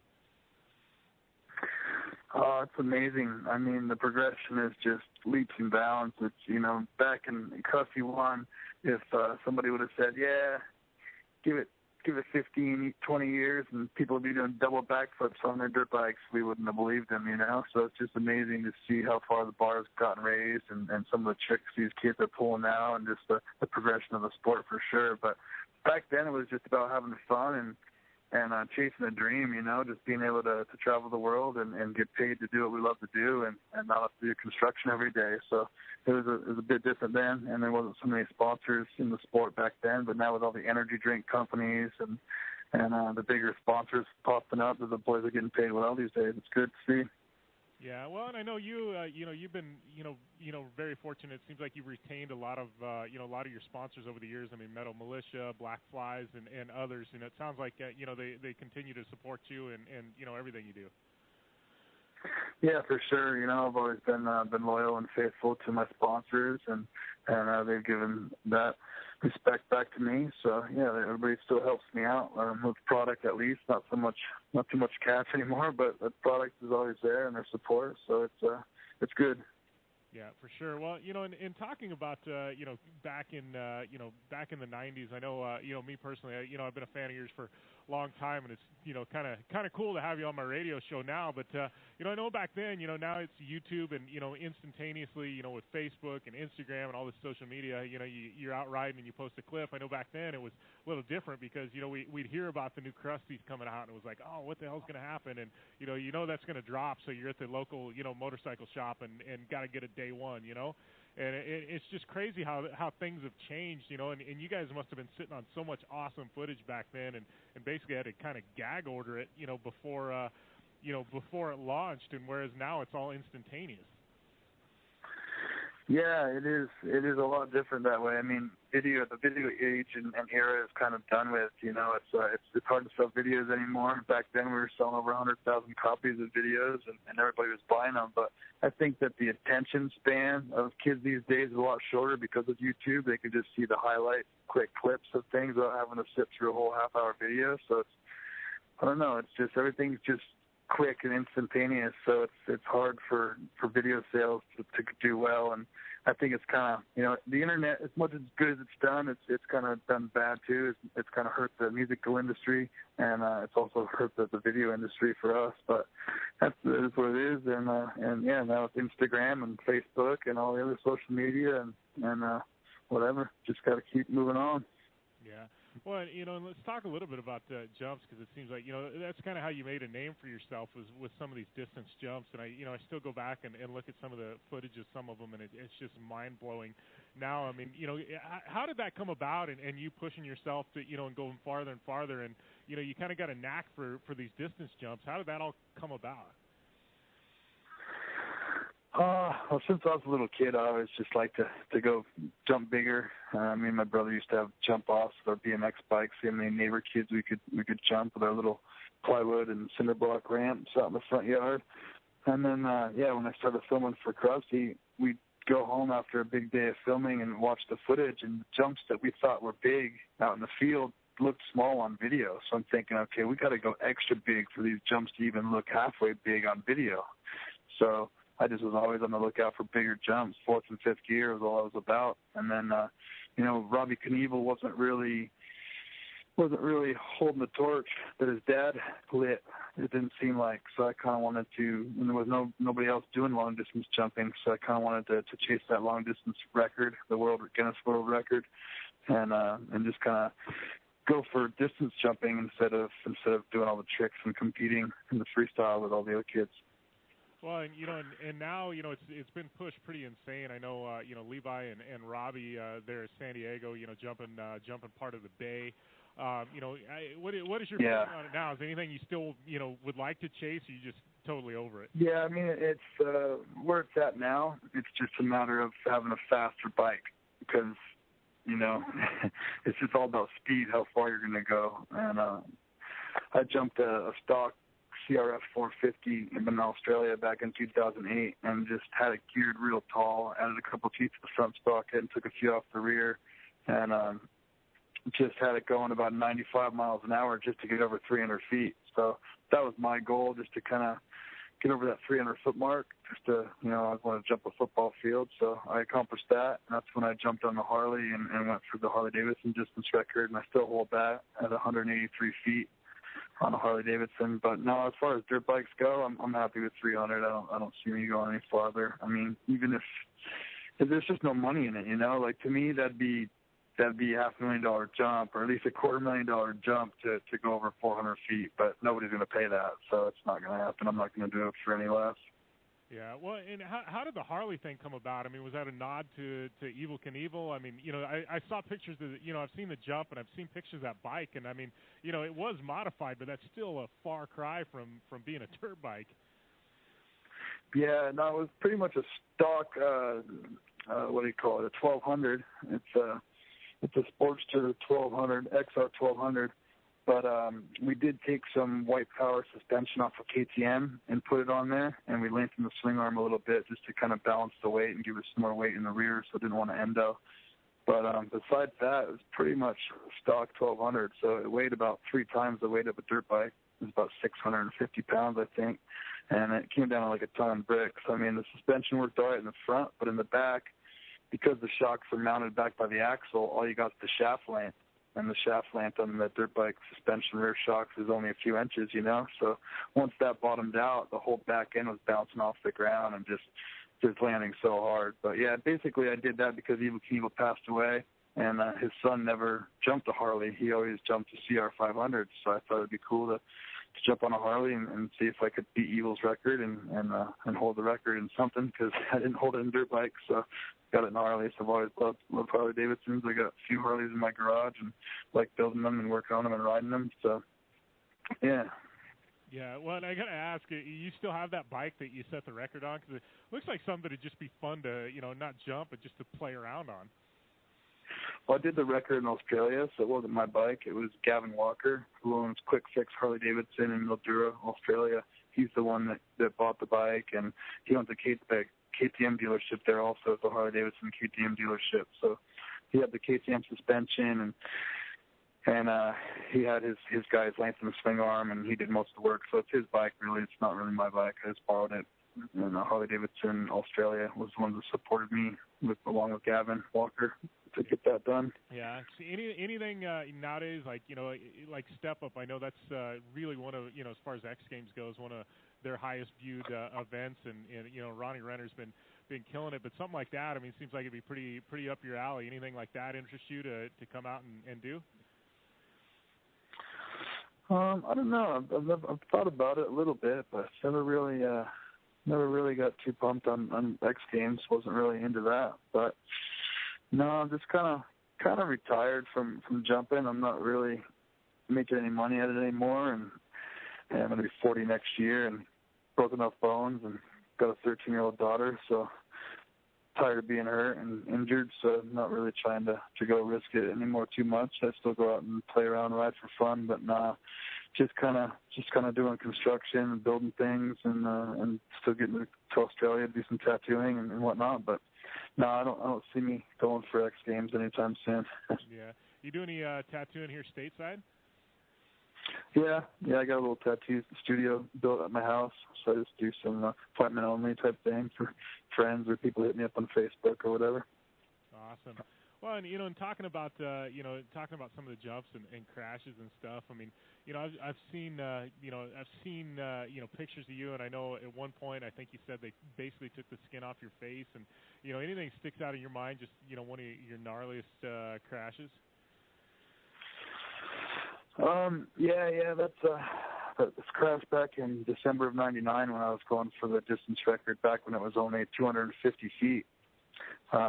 I overjumped the landing. We built a takeoff ramp that was so big, we just didn't realize how big of a landing we needed for that big of a takeoff. It just would have taken so much dirt that we didn't really have. So the landing was too small, but I went for it anyway, and overshot the landing, landed on the flats, and the bottom triple clamp broke and allowed the front end to rake out a little bit, which allowed the bottom of the frame under the motor to dig into the ground and throw me forward, and the 8mm bolt holding the front brake lever on up into my goggle and just took out the bone, my frontal sinus canal behind my eyebrow. So I had a big dent in my head, and when I breathed, it kind of puffed in and out. So, yeah, they had to cut me ear to ear, pull my face off, and take the crushed bone out and build it up with titanium, some mesh, and some screws and plates in there to get rid of that dent and make me look like a normal person again. But that was a close call. I could have lost an eye if it was an inch back, and I could have, if it went any deeper, I could have had brain damage. So that was definitely a close call, but actually didn't set me back too long. I was back on the bike exactly a month later. I jumped 175 feet at the Houston Astrodome at a monster truck show, January 22nd, and the crash was December 22nd. So it was exactly a month back on the bike after a broken collarbone and the surgery on my head. So that was a close call, but I was back on the bike quick. The one that kept me off the bike the longest was filming for my second video back in 2002. I set a ramp up down in Lake Elsinore at my friend Manny's house, and just kept pushing the ramp back, getting greedy for distance, and came up a little short, and my wheels exploded and set me over the bars, and broke my femur. And, yeah, the femur's a big bone, man. It took a long time to heal. I think I was off the bike for almost 6 months. Yeah, femurs. I've got a friend that's broke his, and yeah, that one definitely will sit you on the sidelines for a while. And gotta ask you. I know a lot of you guys that really push the free ride movement and freestyle motocross. In the beginning, I know a lot of you guys are you guys ever get together and go and ride or talk about old times and stuff like that? I got to say, you guys probably have a good time over beers and lots of fun stories, huh? Yeah, for sure, and I think it's only going to get better. The older we get, and the more people start retiring and not doing it so much. You know how it is with the old timers. It's just about stories about what we did when we were kids. So that gets more and more as we get older. But no, I still catch up with the boys. I live down by the beach in Costa Mesa. They all live out in Temecula, so I don't get out there too much unless I'm going to ride. But, I usually get out there in the wintertime a couple times and any Meta Militia photo shoot. So I'll catch up with the boys, Deegan and Feist and Jimmy Fitzpatrick and all the Meta Militia crew. Yeah, well, and I know Deegan, he's doing more and more stuff with a cage, some rally cars and off-road trucks and, doing some short course racing. Anything like that ever interest you? Yeah, I'd love to. I mean, I grew up in Pennsylvania State, New York State, and then I moved to Pennsylvania for high school. And the Pro Rally Tour used to come through Wellsboro, Pennsylvania, where I graduated. So as a kid, I always thought it'd be rad to race rally someday.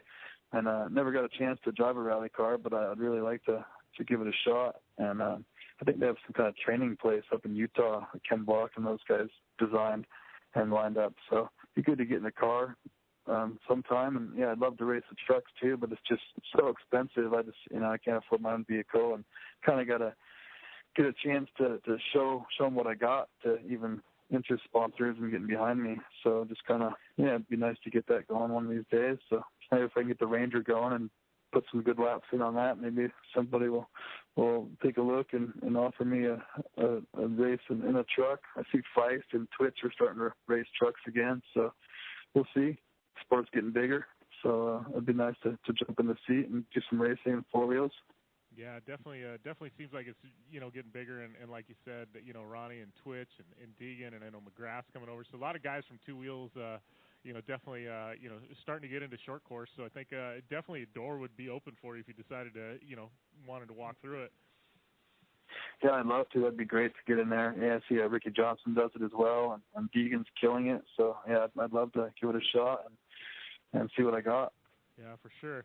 Well, other than that, appreciate you taking the time to do an interview, and hope all's well with you. And what's a typical day like for Seth Enslow nowadays? Been just working on my house and getting ready to build another garage. I bought a couple of 1950 Ford shoebox on and just pull the bodies off and do just the ground up restoration on them. So I need another garage, and I'm gonna pour a concrete driveway all the way down the side of my house. So I built a garage in the backyard. There was a shed in the way, so that I built. So I disconnected the shed from the other structure. I built it off and kind of went back to Egyptian days and got some 3-inch pipes and a winch bolted to a concrete slab by my horseshoe pit and winched the shed from one end of my property over to the other end of my property. So that was pretty cool, just moving that shed over there. But I've been busy doing that, and I had to cut all the palm trees. I bought a chainsaw and cut all the palm trees in my backyard to do the shed move. So, yeah, just staying busy. I'm always working on something. I got 3 Harleys on the road, and I'm building a shovel head in a rigid frame with a Springer front end at the moment. So there's always something. I still have 4 dirt bikes, so if I take those out, those need work done, washed. So, trucks, cars, toys, there's always something to fix, something to work on, something to make better. Well, and I know you said you've got a 13-year-old daughter. She interested in riding at all? I know, a lot of girls getting into, not only racing but riding dirt bikes nowadays. Any interest on her part? Yeah, she rips. She knows how to ride bikes with clutch, and she snowboards with me. And I took her out to Acatia these last 2 years on Halloween, and she was driving my buddy's Razor, and she's just fearless. She hauls ass. So I definitely, as I try to get into truck racing a bit more and get the Ranger dialed in, I'd like to bring her along and get her involved. I think she'd really do well. She loves it. Yeah, definitely gotta get your stoke on to have your daughter be able to do that stuff with you. Yeah, for sure. Like, the kids grow up so fast, and it's just amazing that, she was just my little baby girl. It seems like a minute ago, and now she just started her first day of 9th grade in high school, and she'll be 14 in a couple of weeks on the 13th of this month. So, yeah, it's just time flies. So now that she's a little older, she can start, doing more things with me. I've been taking her snowboarding and riding dirt bikes since she was young, but if she's interested, which I think she is, it'd be good to bring her along to the track and get her on 4 wheels. Yeah, for sure. Well, I definitely know, with Deegan's daughter, she's killing it. So definitely think it's cool to get her in a trophy cart or something and let her rip. Yeah, for sure. I need to bring her out to Deegan's more often. She knows Haley; they grew up together, and just get her dicing with Haley and see what's up with Deeg. See if you can share a little love for the SC clan. For sure. Well, I appreciate you taking the time to call in, and and we'll definitely stay in touch, and maybe we'll get you back on sometime later this year. Sounds good, Jim. Thank you. All right. Thanks a lot, Seth. Take it easy, buddy. All right. Yeah. All right, talk about a great interview with one of the guys. I mean, guy I've got a ton of respect for. I mean, what he's done on a motorcycle. I mean, he was concentrating more on the long distance jumps and just heinous stuff when when a lot of the freestyle motocross was taking off and the guys were concentrating on tricks and talking with him. He's just like, tricks weren't my deal. It was more the jumps, and he's had some of the longest jumps on a dirt bike. I mean, and when he was doing these distance jumps, I mean, you look at the stuff like Robbie Madison did and Levi Lavalli, taking nothing away from what they did, when they jumped the bay and stuff. But I mean, some of the stuff that Seth had to work with back in the day when he was jumping 300 feet are nothing compared to what these guys have now. I mean, it was, the takeoffs and landings a lot rougher. I mean, definitely mad respect for what he was able to do and what he was able to survive. I mean, a lot of times, I mean, he literally should have been dead. So great catching up with him. Stoked to see that he's trying to get involved in off-road. Obviously, his daughter, he wants to get her in a trophy cart. I definitely think we're going to see him more often than not, or sooner rather than later. In off-road. I think it'd be cool. I mean, his name alone, you say Seth Enslow, and people, instant amount of respect for the guy. So very, very cool to have him on air. We're going to take a short break, and when we come back, we're going to have part 2 of that interview with El Martillo Racing. We're going to have Nicholas Ambriz and Luis Ramirez on air talking Dakar Rally. So you Dakar fans, you want to hang tight because we are going to be talking Dakar in the last segment of our show. So stay tuned to the Down and Dirty Radio Show, fueled by Speed Energy Drink, lit up by Rigid Industries, and schooled by Dirtfish Rally School.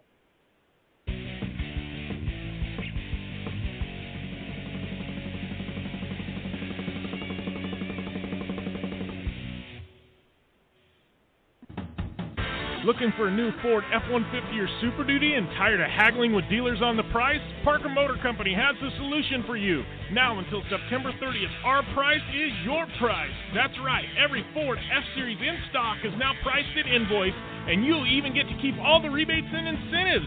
No more negotiations, just pick out your truck and drive away. Only at Parker Motor Company, your award-winning hometown Ford and Lincoln dealer in Parker, Arizona.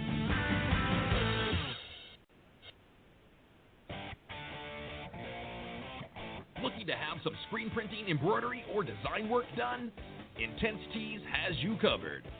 Intense Tees provides the highest quality and detail for custom screen printing and embroidery services for corporations, schools, race teams, and all organizations alike.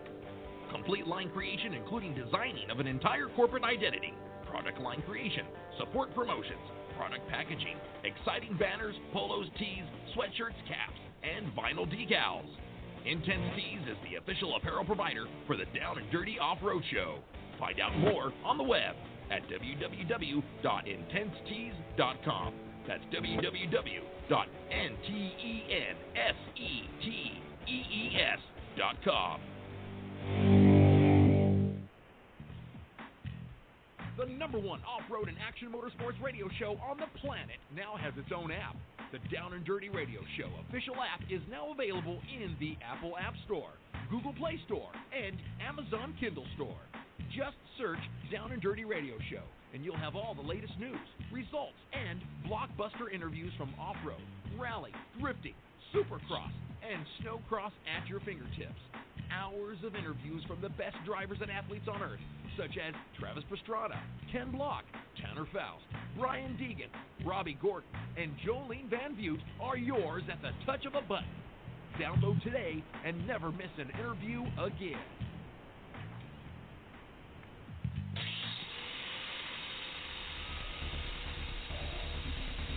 Rigid Industries is the original and #1 LED light bar manufacturer in the world. Torture tested by some of the best drivers in motorsports. Rigid LED lighting products use cutting-edge technology and can stand up to the harshest conditions Mother Nature can dish out.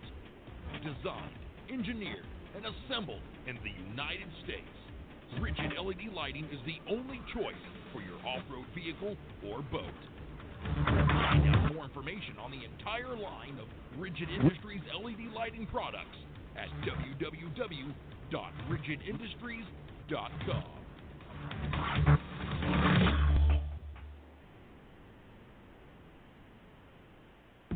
Dirtfish Rally School is the premier rally driving school on the West Coast, located in Snoqualmie, Washington. If you are looking for a ton of fun with world-class driving instructors honing your skills, Dirtfish is the place for you. Dirtfish has 315 acres of playground with mixed surfaces for your driving experience. You can spend anywhere from 2 hours to 3 intense days of instruction refining your driving and racing skills. Whether you are looking for credits towards your Rally America license, honing your racing skills, or just having a fun time, Dirtfish is your school. Your classroom is behind wheel of a 300 horsepower rally-prepped Subaru STI. These cars have protective cages, suspension modifications, and are built for one purpose: to push you to your limit. By the end of your time at Dirtfish, you will have the confidence to rally with the best. Whether you're looking for a thrilling first-time rally experience or to increase your knowledge and time in the driver's seat, Dirtfish has a driving experience to suit your needs. For any information on their classes, corporate events, or their facility, check them out on the web at www.dirtfish.com or on Facebook, Twitter, and Instagram at Dirtfish Rally.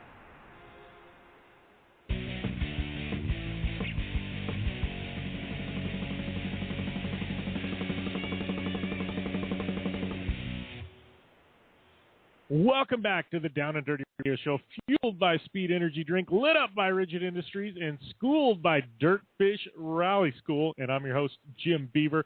We've got done with Kyle LeDuc, Joe Duncan, Seth Enslow, and that leads us right into a Dirtfish Rally Report for this week, brought to you by our good friends at Dirtfish Rally School. Find out more information on the web at www.dirtfish.com. And don't forget to get those tickets to the Global Rallycross round at Dirtfish Rally School, available at redbullglobalrallycross.com. They will sell out, and they always do for this round. Second time they've ever had this round, and the first time it was a sellout. People wanting in at the gate. Get your tickets right now. Don't delay. They also announcing camping spots, as we talked about last week. You can get those camping spots at the same website, redbullglobalrallycross.com. So your Dirtfish Rally Report for this week we had some rally action this weekend. First off, kicking things off, we had World Rally Championship from Australia. Man, you got to love the round down there in Australia. Those Australian fans are crazy about rally. And once again, it was all Sebastian Ogier taking home the first place win. More often than not this year, Jari-Matti Latvala in second. We had Andreas Mikkelsen in third. Meek fourth, Hervinen fifth, Patton in sixth, Newville seventh, Evans eighth, Kubica ninth, and Chris Atkinson kind of sneaking in there into the top 10. Don't see Atkinson a lot in WRC. Would love to see him more, but stoked to see him making his way into top 10. So right now, your championship points, if you didn't know, you should by now. Sebastian Ogier, he's got it locked up there in the first spot, 214 points. We got Jari-Matti Latvala in second, 164, followed up by Andreas Mikkelsen with 125 in third, Hervin in fourth, Newville fifth, and right now we've got 3 rounds to go in WRC. We got France, Spain, and Rally GB. That's right, Rally Britain in Wales. That all coming up later on this year. Other rally organizations in in action this weekend, our friends at the Bilstein Southwest Rally Cup. Their Arizona Extreme Rally was happening in Kingman, Arizona, and looks like Will Hudson and our good friend Alex Gelsomino taking home that first place overall spot in a Ford Fiesta R2 two-wheel drive car. So congrats goes out to Will Hudson and our good friend Alex Gelsomino. Second place went to Ray Piloto and Cameron Steely. Cameron doing double duty, it looks like, is both a navigator and a driver, normally in the driver's seat. Looks like third place went to John Black, Lori Stone, and then Cameron Steely and Preston Osborne finishing up in fourth. So interesting to see Cameron Steely on both sides of the car in this event. But that's your top four overall. Congrats goes out to Will Hudson and Alex Gelsomino on taking home that win in the Bilstein Southwest Rally Cup. And as always, I'm pretty sure we're going to have Will Hudson on air at some point to go along with Chris Tassara, who took the win at Mendocino, as we always have that great relationship with those people at the Bilstein Southwest Rally Cup. Also, Global Rallycross announcing their track in L.A. for this weekend, September 19th through the 21st. The doubleheader, the track is available at RedBullGlobalRallycross.com for you to check out. And I got to tell you, it's pretty interesting. Got a really tight corner number 5, almost an over 90 corner. Really, really tight. Guys are going to have to get on the binders hard. And they've got the longest joker of the year. This may be the longest joker in season history or in series history, happening there at L.A. at the Port of Long Beach. I got to tell you, great venue. Ocean is the backdrop, lots of elevation changes. You can find out that full map and more information, RedBullGlobalRallycross.com. And that would be your Dirtfish Rally Report for this week, brought to you by our good friends at Dirtfish Rally School. Find out more information on the web, www.dirtfish.com. Give them a follow on Instagram, Twitter, and Facebook. Lots of good stuff popping up. And as always, doing that Win It Wednesdays contest where they give away free stuff to all their loyal followers. And don't forget that round, Red Bull Global Rallycross in action in Seattle at Dirtfish Rally School, technically Snoqualmie, Washington, here in 2 weeks. Get your tickets now, RedBullGlobalRallycross.com. I don't know how many times I have to say it, but if you're going to go, get them now because they will turn you away at the gate when they're sold out. So you've had your warning. Go over there now and get them before you forget. So that was your Dirtfish Rally Report for this week. And up next, man, we've been talking about the El Martillo Dakar team. We had team owner Matt Campbell on air a couple of weeks ago. Obviously doing our special Dirtfish Rally edition of the Down and Dirty Show last week. And so this week we're going to air part 2, the final part of this interview with the El Martillo Dakar team. And that is right now. All right, we're here with Luis Ramirez and Nicholas Ambris with El Martillo Racing. How's everything going, guys? Really good. It's going really good right now.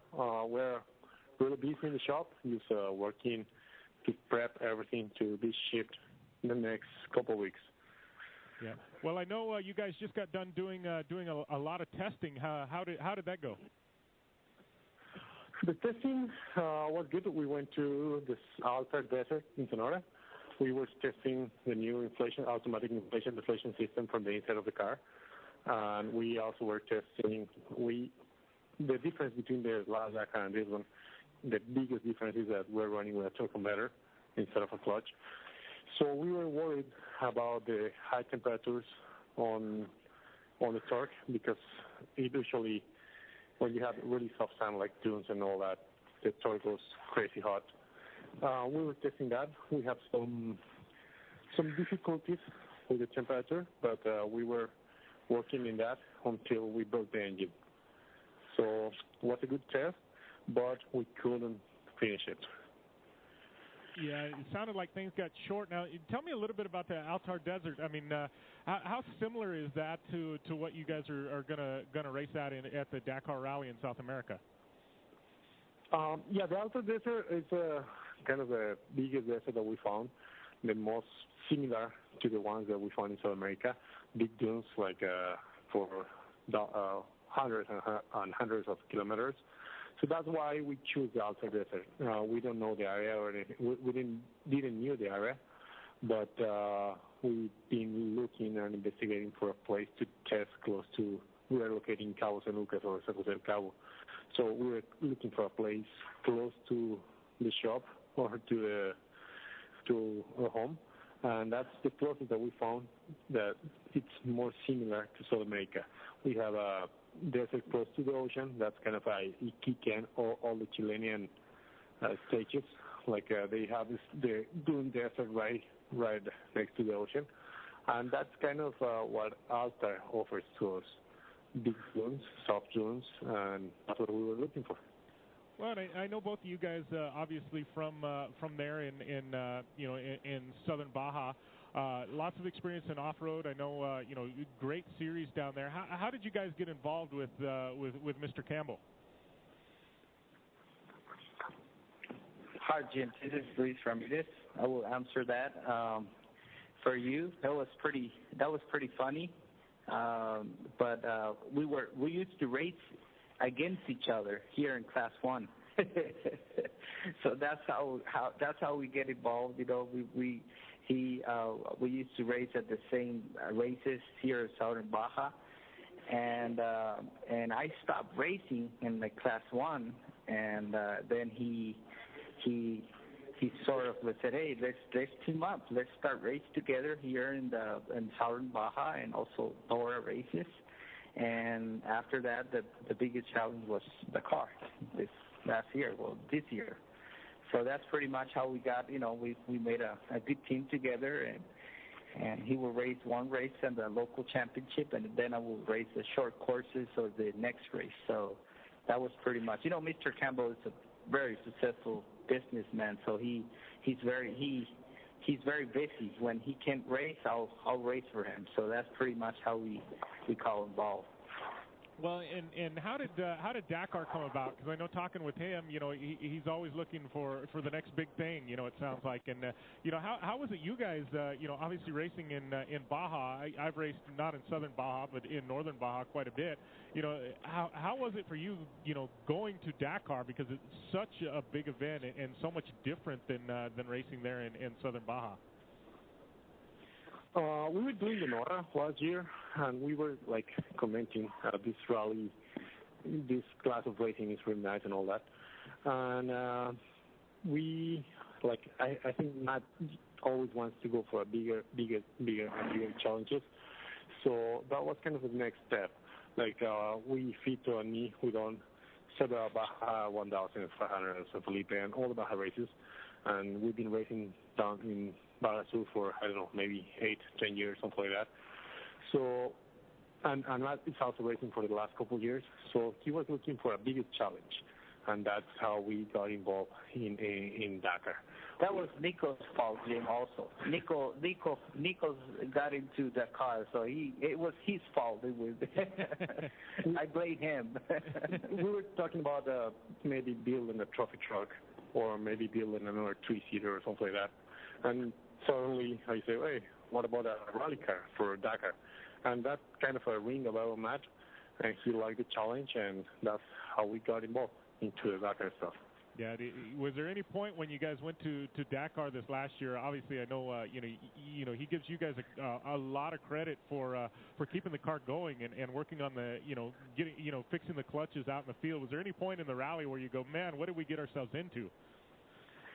Yeah, since day one, since we were planning, we find out that this whole Dakar deal is just different than Baja. Like Baja, you can prep everything in 1 month or something like that, and then you go racing, and then you have 2 months, and then you go racing again. Like this race is you gotta prep 15 consecutive Baja 500s, and you gotta prep it before. So it's not, I won't say harder, it's just different. Time-wise, logistics and just shipping everything to Europe and then to South America, you lost 3 months actually, and then when you race it's another month, that's 4 months, and then to come back is another 2 months. So you only have 6 months to prep 15 Baja 500s. That's kind of the biggest challenge that we have. Yeah, and talking about your Dakar vehicle, obviously I believe it's a Jimco. Tell us a little bit about that, because it seems to me it's a little bit different than some of the other vehicles that race in Dakar. It's similar to maybe one of your Class 1 cars, correct? This is correct, Jim. You know what? It's one of the biggest, baddest race cars I ever drove in. I drove a lot of race cars, and this is a beast. Really, it's a big car. It's a Class 1, but bigger, way bigger. You know, with all the comfort that you can have. And I mean, that car, it's not about going fast. You know, that car, it's a different deal. Like Nico was saying, you know, it just puts you on a mentally strategy more than a faster driving skills. You know what I mean? So the car, it has to have comfort in it. You know, it has AC in it. It has the best transmission, the best engine. It has the best suspension, and it has you know, the riding of the car is just it's so awesome. You know, you can't ask for more. I mean, it's one of the baddest cars I ever drove in, and it's made for Dakar. You know, it's not made for Laughlin, for San Felipe, for Baja 500, Baja 1000. That I would love to race a Baja 1000 with it, but it's a different car. You know. So that's pretty much what it is. Well, and you know, and talking about that car, and you know, and going to Dakar last year, I know, you know, talking with Mr. Campbell yesterday, it seemed like, you know, you guys went down there, and a lot of these guys, you know, they didn't want to, you know, they didn't respect you very much. They didn't want to give you much time of the day. And he says, you know, as the rally kept going on, you know, he says you guys were there day after day, and he says by the end of the thing, you earned a lot of respect, and some of these teams were coming up talking with you guys and treating you as equals. Yeah, one of the main days, I think was a critical day. Was day 5. Day 5, it was one of the worst ones for us. And I remember when we were not giving up. Yeah, I mean, like Matt always told us, you know, Mexicans are like, you know, we were going to be like a Mexican boxer, you know, never give up. So we were so into it on the, you know, we would have probably like 2.5 days without sleeping, without eating, and we were still going. And then, you know, Robbie came up from he was starting stage 6, or I don't remember exactly the date, but he was starting the next stage, and we were finishing the stage before. And then he came up to us, and he stopped us, and he said, you know what? Don't give up. Luis, don't give up. You have to keep going. Then from there on, the people started to get their eyes on El Martillo Racing. I said, who are these guys? You know, they just not giving up. You know, they have everything against them. You know, they're the first timers. You know, the first time we were out there, we prep ourselves pretty well, but definitely, you know, that we didn't have the experience actually in field camp, you know, and we started to just, you know, go every day, and then people starting to, you know, the other North American teams start to fail one and another, and El Martillo Racing just kept on going. So that was pretty sweet. I mean, it was pretty amazing, really. Yeah. Well, and talking about the race program, do you think it helps you guys? I know a lot of the teams, they only have 2 people in the car, a driver and a navigator. Do you think it helps you guys having 3 people in the car? Yes, for a team like us, yes, it helps. You got some bad points, like we're way heavier, we're way bigger.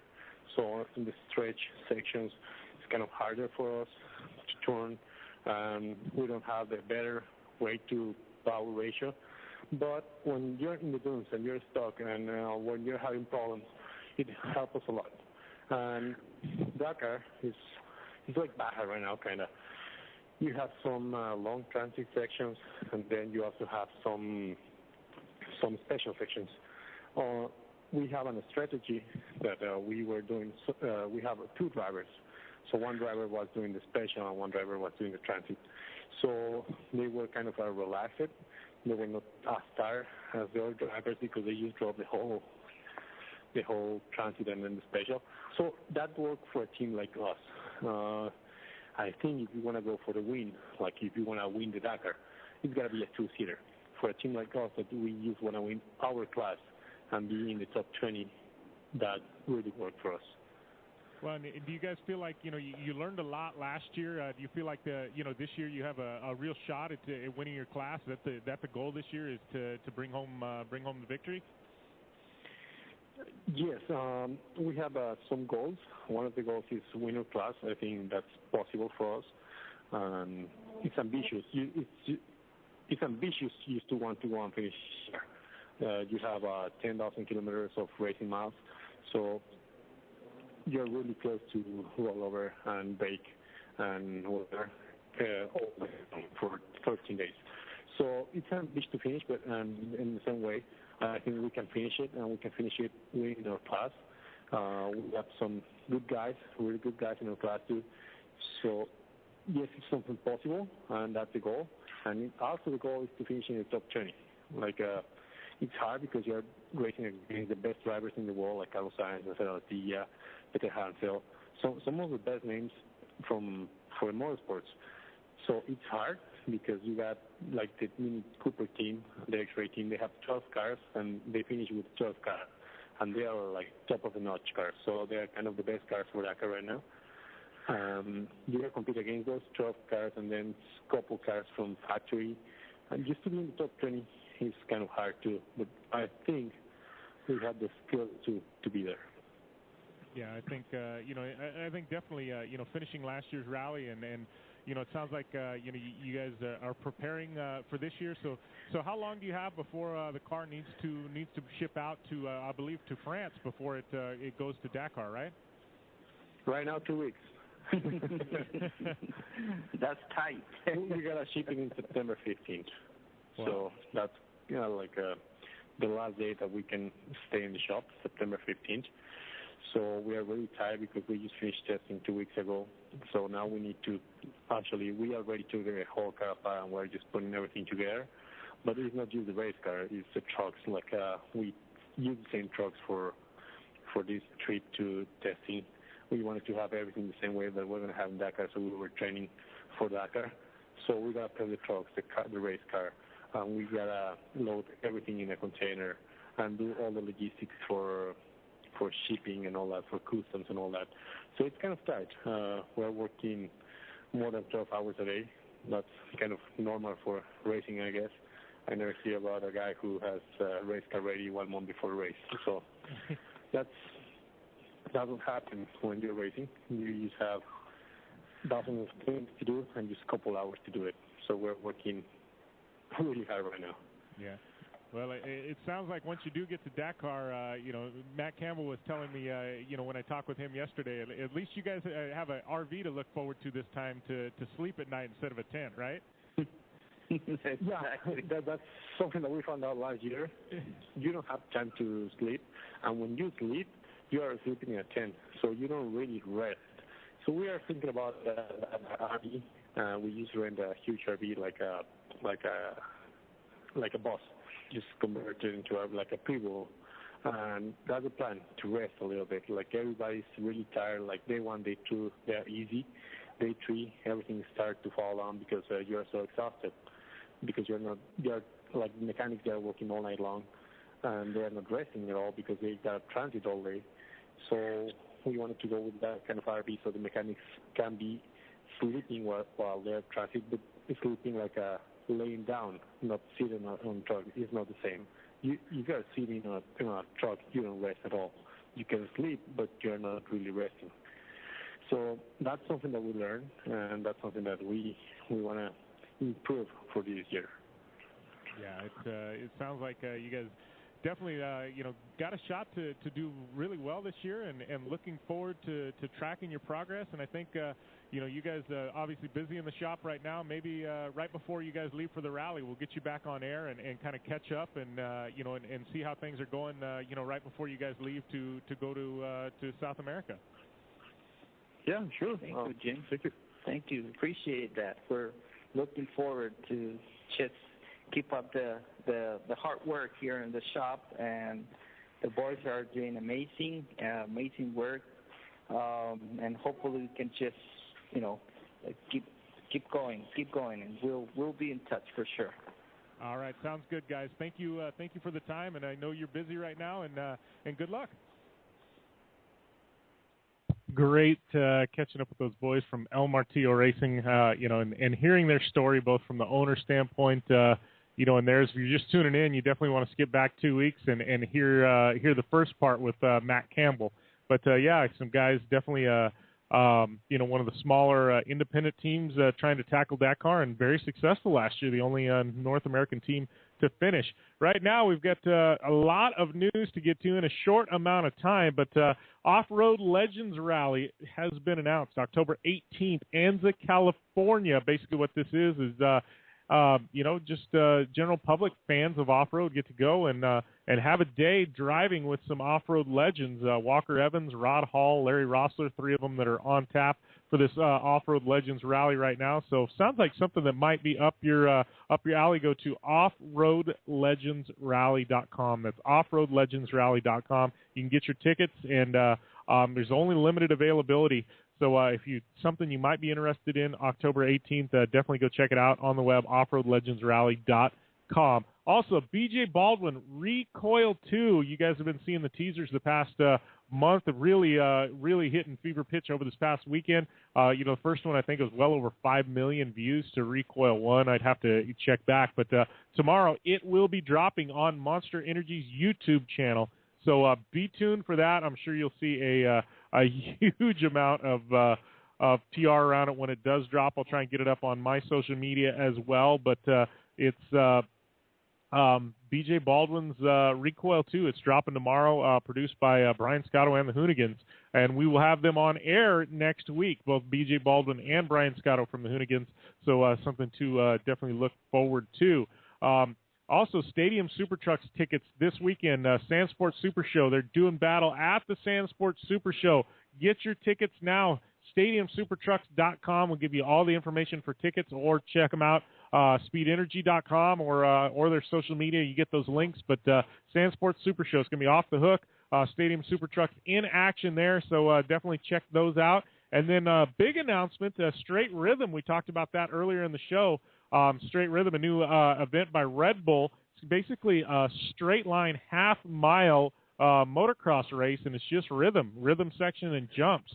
No turns, and head-to-head, and who's the fastest wins. Pastrana threw his name in the ring. That's happening October 4th in Pomona at the Fairplex, same time as the Off-Road Expo. So going to be very close to each other. You'll be able to take in both if you want to. I checked it out. Tickets are only like $20. But Travis Pastrana back on a dirt bike. He's going to be banging bars with Ryan Dungey. I think Ryan Villapoto obviously is slated to possibly compete, but should be great to see Pastrana back on a bike competing head-to-head against these guys. I know James Bubba Stewart. He's going to be doing it as well. So Straight Rhythm. It's all over the Red Bull website. You definitely want to check that out. And big news is Travis Pastrana will be back in action there. Also, Down and Dirty Radio Show Party, October 9th, Blue Water Desert Challenge, our 3rd annual party. General Tire is the presenting sponsor of it. General Tire helping me throw a big party. We're going to be doing live radio, have a Desert People 11 premiere. It's all happening in Parker, Arizona, October 9th. If you can't make it to Parker, the event will be held at The Bar. That's right. There's a bar in town called The Bar.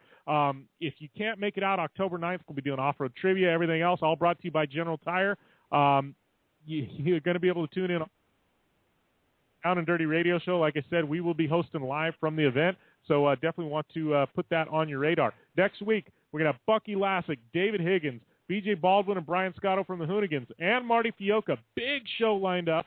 Upcoming events, Motocross and Nations, Rigid Desert Challenge, Lucas Oil from Vegas, Sand Sports Super Show, Stadium Super Trucks from the Sand Sports Super Show, Terracross from Charlotte, Global Rallycross from LA, Off-Road Expo, Red Bull Straight Rhythm, Global Rally Fish. We got 2 World Rallycross Championships events and the Prescott Rally and the Best in the Desert Blue Water Desert Challenge.